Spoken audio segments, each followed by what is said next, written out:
of Bharat have showed exemplary courage, unimaginable strength, deep reserves of empathy, and unconditional love.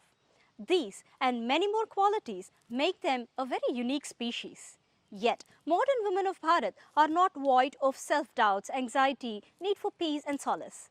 I am no different. Through my career and relationships, I've always felt a need for advice from grandmoms who could share wisdom of the land and culture. Advice from moms who have just completed their share of raising responsible children. Friends who would understand my thoughts yearning to find a balance between rootedness and modernity. Mentors who would empathize with the mental load of a working woman, striving to balance career and home.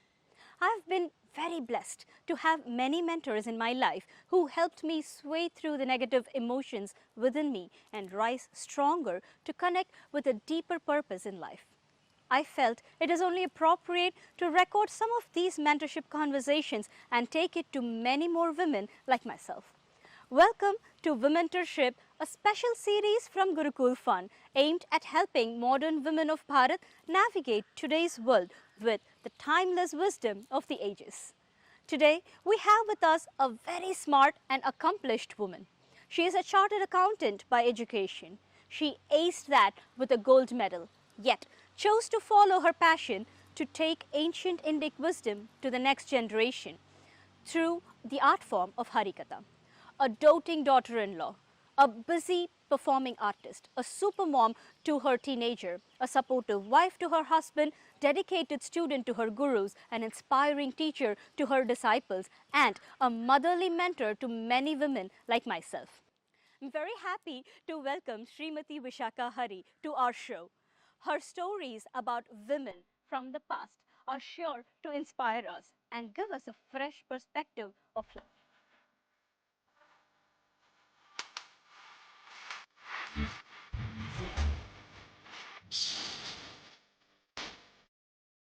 When we say the word courage, we always tend to associate that with men more than women. And what does this word courage really mean? Does it mean physical strength alone, or does it mean mental strength also? And how has this word evolved when we put it in the context of women over the period of from the Vedic era to now? Beautiful question. Basically, in our Sanatana Dharma, whom do you think is the embodiment of courage? First picture that comes to you is Goddess Durga, isn't it? Right. So, that is the amount of importance that our Sanatana Dharma has given to women right from creation, right from Srishti. The embodiment of wealth is a woman goddess. It's a woman goddess Lakshmi. Embodiment of knowledge is a woman goddess Saraswati. For courage, chivalry, it is Durga Devi. Correct. So, rightly questioned, when you talk of courage, you immediately picturize a man fighting with all his muscles and all his strength. It need not necessarily be the physical strength, as you rightly put it. The mental strength is what gives you the physical strength. You might not be physically very strong, but still if you have the strength of conviction in your minds, you can retard. And that is why we say the pen is mightier than the sword. Courage is not just hitting some person on his face or attacking him, physically assaulting the person. Putting the right perspective boldly with conviction into another person's heart is courage. And that definitely our Indian women have beautifully done it. The instant you said courage, what reminded me, the person whom I was reminded of definitely is Jijabai. Absolutely. So you heard of her, right? Yes, Shivaji Maharaj's sole influence in life, his mother. And she's not just a Rajamata, she's the Rashtra All of us know that Mahatma Gandhi is the father of our nation. But do we know that Jijabai is the mother of our nation? Have we ever questioned who is the mother of our nation, India, Bharata. She's not just the Rajamata, she's the Rashtra-mata. You Google and then find out who the mother of the nation is, Jijabai. So it's probably you began with courage, but it's the right way to begin because we're starting with the mother of the nation. How could she become Jijabai, a sole lady?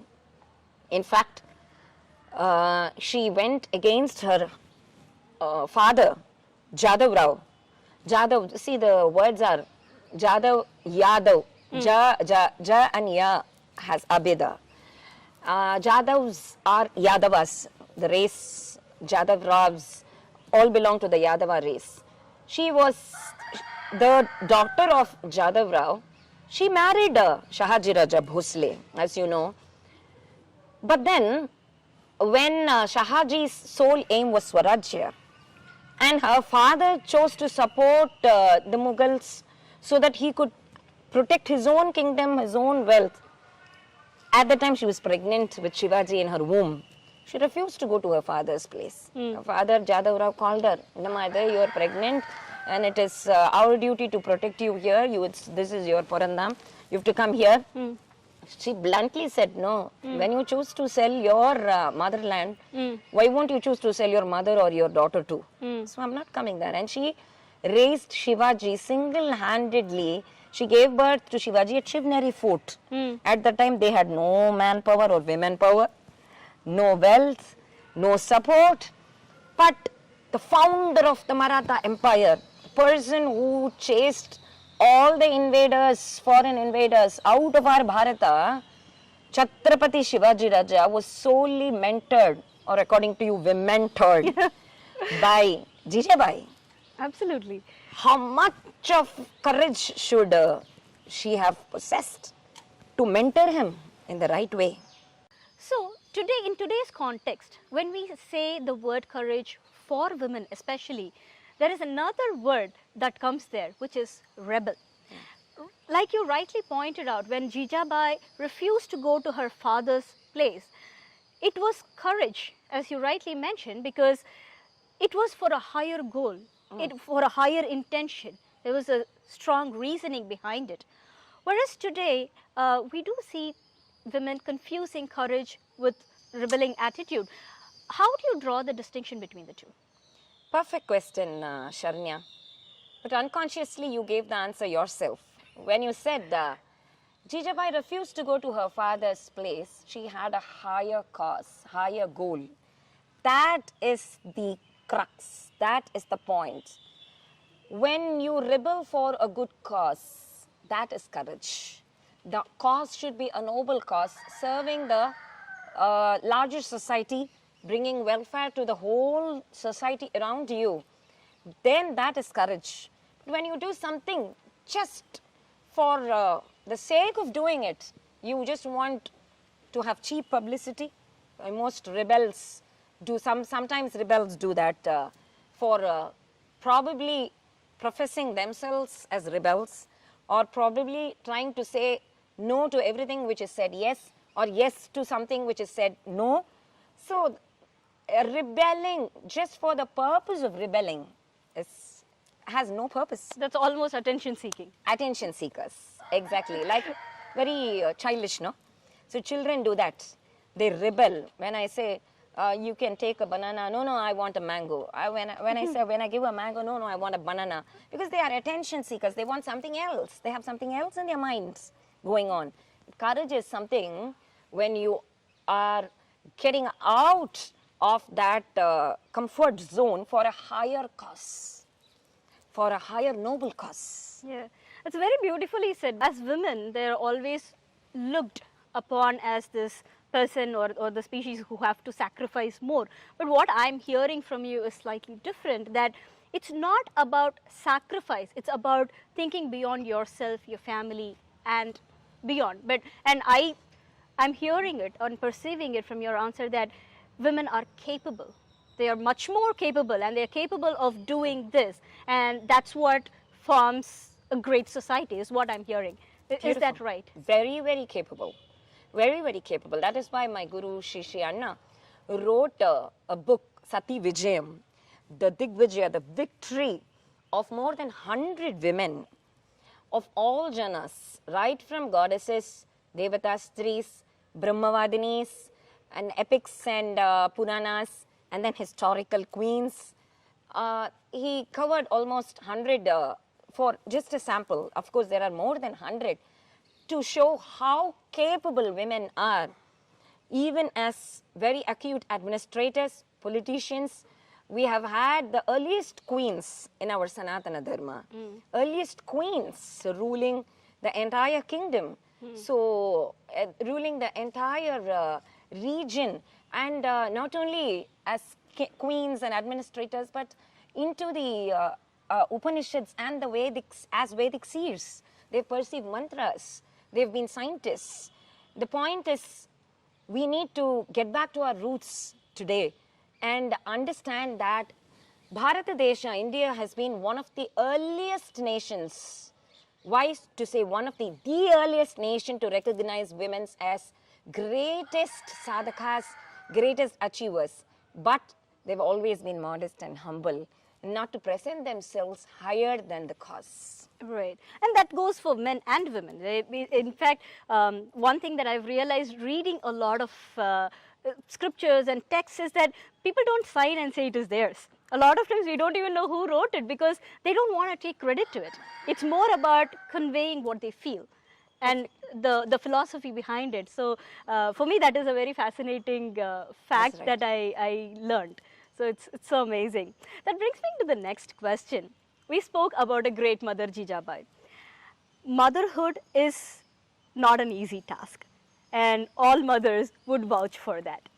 Now, and our scriptures, itihasas, Puranas, have talked about a variety of women, starting from Sumitra, who sent her son with his half-brother to the forest for 14 years, to Gandhari, who supported Duryodhana, whatever he did, despite the adharmic side that he was part of. Take Devaki, who sacrificed so many children to beget that Lord to establish Dharma. So mothers are of different kind. Today, motherhood has only become more difficult. What is your thought or take on the definition of motherhood for women today? What are some of the examples or the inspiring stories that we should look at from the past to enable us to do the right thing for our children? Beautiful question. But why is motherhood becoming more difficult? Why is womentorship becoming more and more difficult nowadays? Because we see only our children as children. We don't see all children as our children. A true mother is one who sees all children as hers. And the minute you said motherhood, I was reminded of Kunti. Because, not because she raised 5 of her children, that is the Pandavas, from Yudhishthira to Nakula Sahadeva. In fact, Nakula and Sahadeva were sons of Madri. Still, they considered Kunti as her own mother. Not because she was just the mother of the Pancha Pandavas. One incident from Mahabharata, when I was hearing it from my guru, really touched me so much that I always thought, oh, Amma, na, this is motherhood. What is it? When they were away from Hastinapura, from Indraprastha, when they had to beg on the streets, literally, kings begging on the streets.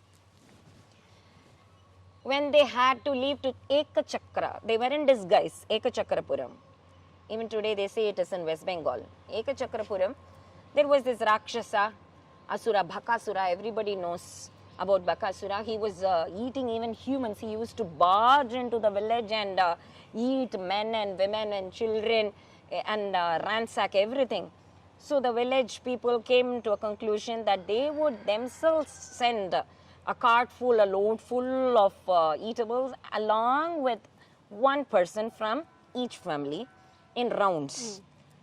When it was the time, when it was the around, when it was the particular time for that family where Kunti and the Panchapandavas were staying in disguise. They were they were almost staying in one very small place, and a very noble Brahmana had let it out for them free of cost, with no rent.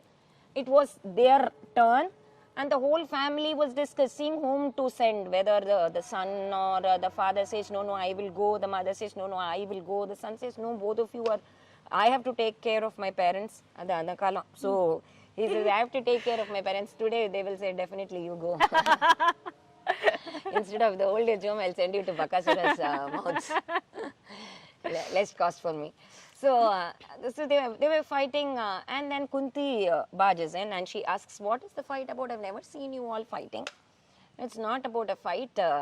This is the situation and we have to send a person. Immediately Kunti says, I will send my son. Just see, she comes as a guest. The first thing, she need not interfere or poke her nose or and ask, and why are all of you weeping and crying and fighting over what is the issue? Adi ketrikavenda. Correct. First thing, very magnanimous of her to have asked that. And the second thing, she says, you need not go. I will send my son. I have 5 sons. It's okay if I lose one. Look at that. That is motherhood, because she considered herself as the mother of that child where she was staying. Right. She was the mother of that child also. Right. So she says, I will send one of my sons. And she sends, not just talking, she sends Bhima. Of course, he comes back after Bakasura na chapati mawa pesanji, he makes Bakasura into a dove. He comes back. But the point is, she sent her child. Today, we want only our children. We think our children are very precious. So we buy them everything even before our child asks. iPhones, smartwatches and iPads, then cars, very cozy cars. If children grow up without seeing any difficulty in their lives, without seeing struggle in their life, how do you think they will know what is good and what is bad? Yeah. They will never be able to discriminate it at all. Motherhood is something which really tells the children, which mentors the children to discriminate what is right and what is bad. Right. It prepares them for real life. Reality, to face the challenges in life. The mothers should know to say no, K-N-O-W, to say N-O to their children, if something that they ask is lavish. It doesn't even have to be lavish if it's not a need. If it's not a need. Exactly. You know, so that is exactly. A lot of times, me included, sometimes we just give in to the whimsical fancies because that moment we just want to let go. You know, that I feel sometimes, unless we as parents don't make that effort to do the conscious parenting. Exactly. We slip into easy ways because the shortcuts are many today. Correct. If you don't have time, you just hand over a phone to the child and then get away. True. Because you want something else. Correct. You want to do something else. And that goes back to what we were talking. It's about putting our priorities lower than what is important. That's what our mothers did.